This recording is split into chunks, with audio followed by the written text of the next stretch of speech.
head and shoulders. Udah bener tuh. Jangan turun lu. Tidur lagi.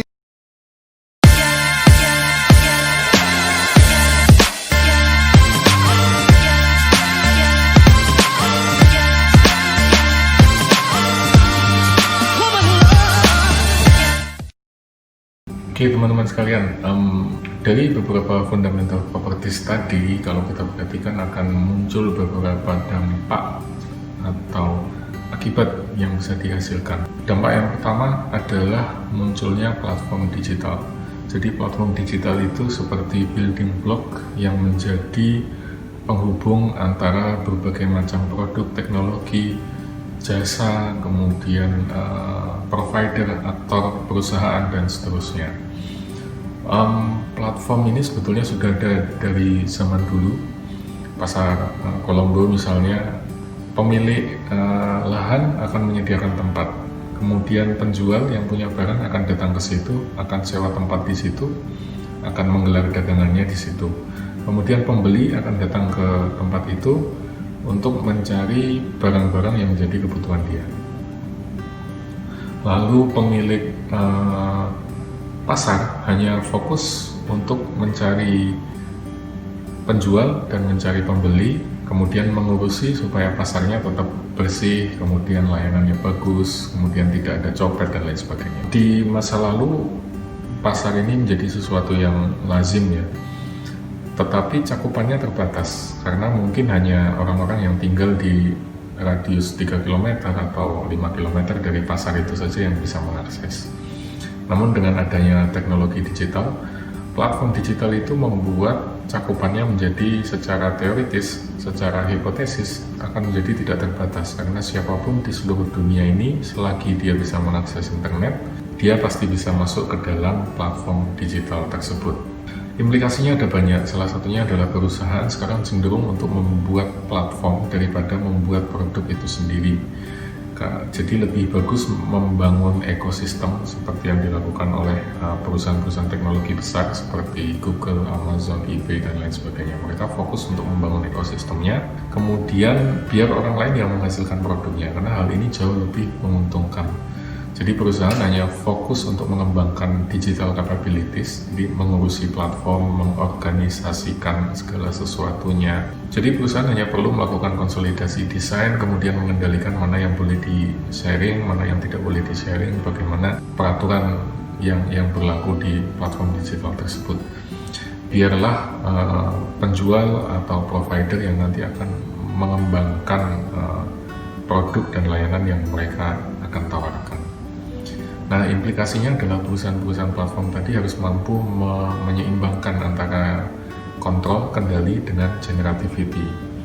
Misalnya Apple di satu sisi dia pengen mendorong generativity, dia ingin mendorong kreativitas para developer, para penggunanya untuk menghasilkan aplikasi yang bagus, game yang bagus, dan seterusnya. Karena dengan menghasilkan aplikasi yang bagus, akan semakin banyak orang tertarik untuk masuk ke dalam platform Apple. Tapi di sisi lain, Apple juga ingin punya kendali supaya aplikasi yang masuk itu tidak seenaknya, tidak sewenang-wenang. Jadi ada aturan-aturan tertentu yang harus ditaati. Kalau aturan ini terlalu ketat, orang jadi malas masuk ke Apple. Tapi kalau aturan ini terlalu longgar, maka Apple menjadi kehilangan kendali. Disinilah Apple harus pandai-pandai mengatur balance atau keseimbangan antara generativity dan kontrol. Kemudian yang kedua adalah data itu akan selalu, implikasinya ya, akan selalu dibagi lintas organisasi. Jadi sebagai contoh di perusahaan konstruksi tadi yang menggunakan teknologi visualisasi, menggunakan teknologi 3D printing, kemudian cloud manufacturing, mungkin konsekuensinya pasti akan terjadi pertukaran data, sehingga kita harus hati-hati nih, mana yang menjadi data kita, mana yang bisa dibagi. Apakah kita bisa membaginya secara detail misalnya, atau hanya agregatnya saja. Kalau kita bagi ke perusahaan lain, kita dapat apa dari mereka? Ada pertukaran nggak? Ada trade-off nggak? Dan seterusnya. Yang juga perlu diperhatikan adalah bahwa inovasi akibatnya akan menjadi horizontal. Jadi kalau di ilmu manajemen strategik, kita diajarkan untuk membangun konsolidasi dalam bentuk vertical integration dari hulu ke hilir, perusahaan-perusahaan konglomerasi misalnya. Di era digital ini yang terjadi sebaliknya, yaitu horizontal integration. Perusahaan akan membangun konsolidasi dari sektor yang berbeda, tapi bumbu dasarnya masih tetap sama. Sebagai contoh, Gojek misalnya, pada dasarnya dia adalah aplikasi dalam tanda kutip perjodohan yang menghubungkan antara orang yang membutuhkan jasa dengan orang yang menyediakan jasa. Nah, jasa ini kan kita bisa definisikan macam-macam, bisa jasa transportasi, bisa jasa pijit, bisa jasa bersih-bersih, bisa jasa bengkel, bisa jasa apapun itu. Jadi implikasinya perusahaan yang bergerak di bidang teknologi yang mengandalkan inovasi digital akan cenderung melakukan integrasi secara horizontal. Tentu saja hal ini perlu disikapi dengan hati-hati ya, terutama dari kacamata regulator, pembuat kebijakan, pemerintah. Karena regulasi itu biasanya sektoral, per industri, kelompok bidang usaha begitu. Sementara kalau kita meregulasi Gojek misalnya, Gojek ini apakah perusahaan teknologi, atau perusahaan transportasi, atau perusahaan finance, atau perusahaan jasa outsourcing, sulit bagi kita untuk mendefinisikannya. Customer sekarang kalau pesan gosen, nggak ingat-ingat. Disuruhnya kita ini yang ngangkat drum. Bukannya aku nggak bersyukur. Drum itu besar, motorku itu kecil. Kalau drumnya aku ikat di jok, aku mau duduk di mana? Di spion kiri. Memang aku mau sirkus.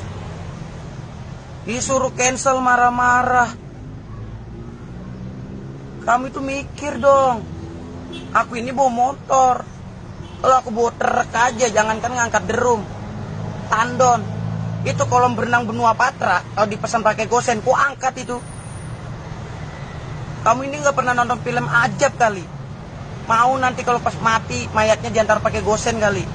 Iya. Pas sampai di kuburan di cancel. Ternyata mayatmu orderan fiktif. Mau? Nah, hal kedua yang perlu diperhatikan juga teman-teman adalah yang disebut sebagai distributed innovation. Ini sebetulnya sudah pernah disinggung di video sebelumnya, bahwa inovasi itu akan menjadi semakin terdistribusi, semakin melibatkan banyak orang, lebih demokratis, lebih terbuka, kemudian mengumpulkan atau mencari atau menggali sumber-sumber dan kreativitas yang berasal dari luar perusahaan.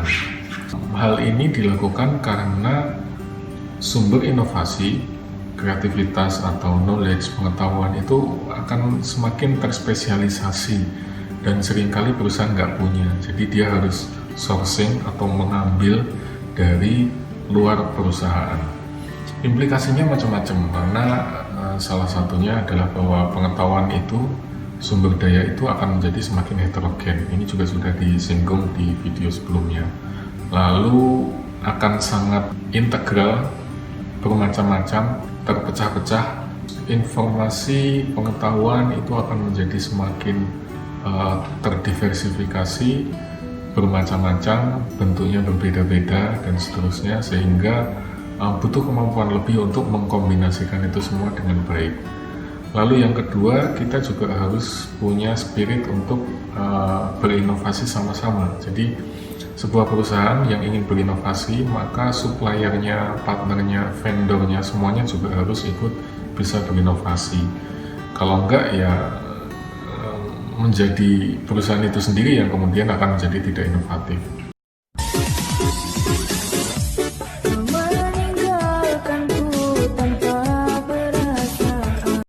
Sebagai contoh, perusahaan-perusahaan teknologi itu memberikan yang namanya API atau SDK misalnya.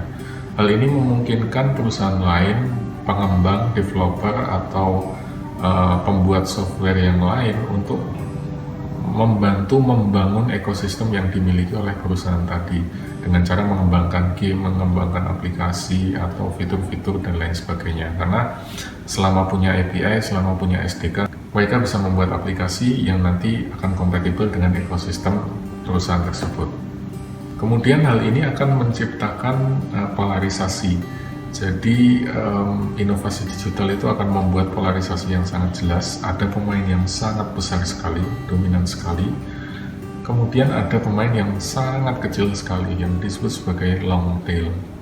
Sebagai contoh, kalau kita bicara social network ya, kita kenal ada Facebook yang begitu besar, dominan di seluruh dunia dan seterusnya. Tapi mungkin ada aplikasi social network yang sangat spesifik, mungkin untuk kalangan tertentu, untuk profesi tertentu, untuk orang-orang dengan latar belakang tertentu dan seterusnya, yang itu berada di ujung sana, long tail tadi. Kemudian hal ini juga mungkin akan menimbulkan risiko-risiko baru yang tidak pernah kita pikirkan sebelumnya. Kemudian muncul juga barangkali konsekuensi-konsekuensi yang unintended, yang tidak diinginkan. Lalu yang ketiga adalah munculnya inovasi-inovasi yang sifatnya kombinatorial.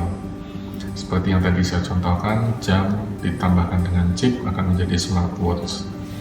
Kemudian sepatu, kalau kita gabungkan dengan microchip di dalamnya, dihubungkan dengan internet, kemudian disambungkan dengan API punya Facebook misalnya, maka dia akan bisa menghasilkan informasi yang sangat kaya.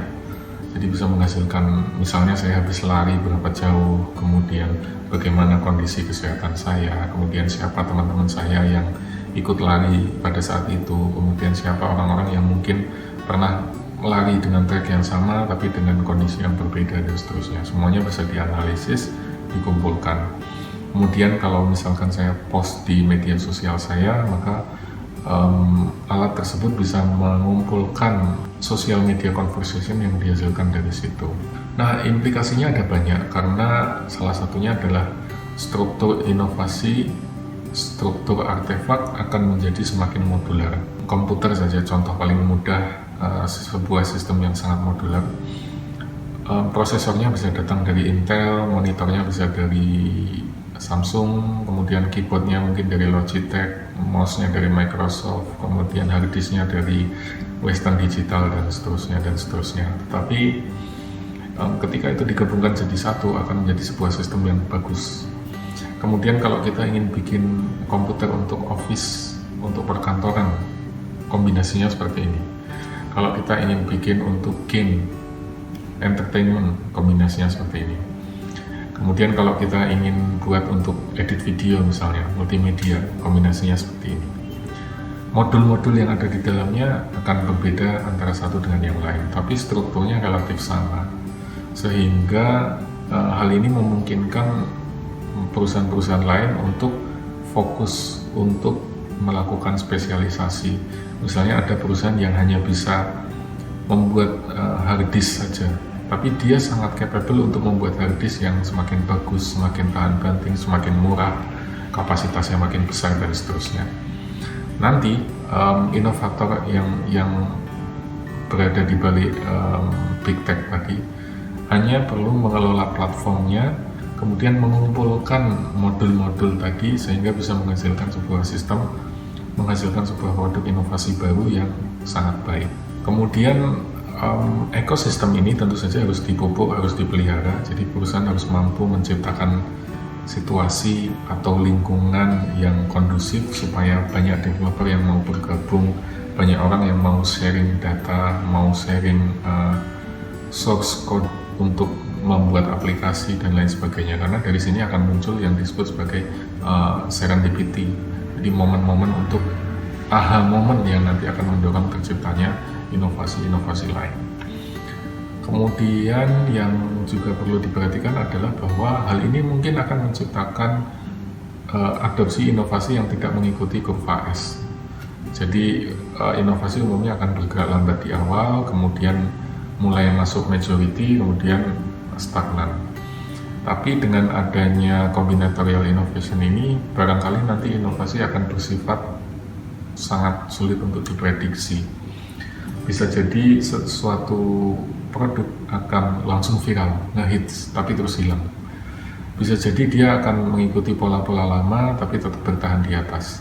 Atau ada juga barangkali yang bisa ngehits, viral, tapi kemudian terus mengembangkan produk-produk lanjutannya sehingga dia makin hits lagi dan seterusnya. Dan hal ini akan menciptakan yang namanya tadi unintended consequences, konsekuensi yang mungkin kita tidak bisa prediksi. Atau yang kedua adalah risiko yang sifatnya sistemik. Jadi mirip seperti apa yang terjadi di perbankan. Kalau satu bank kolaps, maka bank yang lain akan kolaps juga.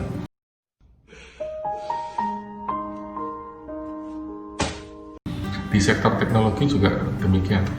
Misalnya kita bayangkan WhatsApp berhenti satu hari gitu, atau Gmail, Google mogok satu hari gitu. Ada teroris yang melakukan sabotase misalnya, bubar semua aktivitas kehidupan kita. Nah, hal-hal semacam ini yang mungkin perlu menjadi perhatian teman-teman sekalian, karena di balik inovasi yang hebat, yang bagus, yang menawarkan kemudahan dan lain sebagainya, itu juga menyimpan risiko-risiko yang perlu kita mitigasi sama-sama. Lalu apa takeaway-nya? Paling nggak ada dua hal penting ya yang perlu diperhatikan kalau dari kacamata perusahaan. Yang pertama adalah perusahaan harus mampu membangun, mengorganisasikan, mengumpulkan, memberdayakan sumber daya digital tadi, sehingga dia bisa membangun kapabilitas digitalnya dengan baik. Ini kelihatannya klise, tapi pada kenyataannya sulit sekali untuk dilakukan. Lalu yang kedua adalah perusahaan juga harus mampu belajar untuk menyikapi kegagalan.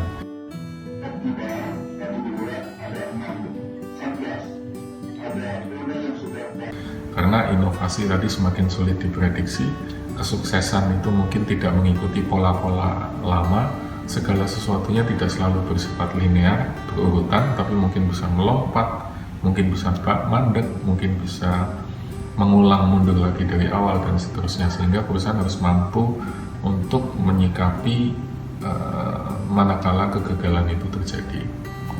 Oke?